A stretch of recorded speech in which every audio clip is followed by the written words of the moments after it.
Okay, well, the timing wise does not get better, frankly. And there is always a fear when you create videos that are extremely up to date that you could look back in the future and you'd be like, wow, they were so off, or whoa, this is so relevant. So we're just going to talk Torah portion today. Fascinatingly enough, and just the timing is crazy because there's an idea that spiritually speaking, we should be able to get insight for the modern day from the Torah portion. So what do we see? And again, just for those of you watching, in 25 years, which would basically be my kids, is that we are right now in the midst of the coronavirus terror, where the markets have crashed, everyone's inside, everyone's freaked out. There's no toilet paper at Costco. You can't get toilet paper anymore. So where does it come from? The parsha this week is Parshas Ki Sisa. So basically what happens is that God tells, Moses tells the Jewish people, I'm going to go up on the mountain 40 days, 40 nights. I'll be right back, right? And there's a mistake with the calculation when Moses comes back.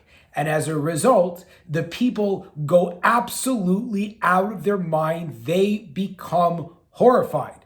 And as a result, well, not really as a result, there's all kinds of deep ideas about what the golden calf represents and exactly what the sin of the golden calf was and why people did it. But suffice to say that it would never have happened had the people not panicked. What's the point? How do we see that? So basically, because the people were open for a terrible calamity to occur, the Erev Rav, the group of people that were with the Jews at that time when they proposed such an idea as the golden calf, they weren't right away shut down because, as the famous Jewish former, I forgot what he was, he's the governor of Chicago, something like that. The mayor of Chicago, Rahm Emanuel, said, you never want a good crisis to go to waste, right? So the whole idea is that when panic ensues and people are going crazy, so even the most terrible things can be perpetrated. And oftentimes, when you are trying to perpetrate things and do things that are bad, you can't do it when everyone's chilled out and happy. You have to create instability. What does that say? It means that the greatest safeguard that we have as people from falling into a moral abyss or falling into a financial abyss or all these other kinds of problems is to avoid panic. And rather than say, Moses has left us, rather than say, it's all over, God's not coming to help us, and Moses is wrong and died and all this kind of stuff like the Jews did in the desert, what we should say is, it's possible I don't have all the information. The fact that things look bad, I should calm down. And if I can cultivate an air and a calmness, again, this doesn't mean sit and do nothing.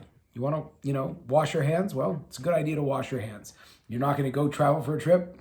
Don't travel for a trip, right? But in terms of the panic that we are all so prone to feeling, and the media is so good and are making so much money. Think the toilet paper, like if only you would invest in toilet paper before this started to happen, would have been fantastic. Purell, like whoa, right?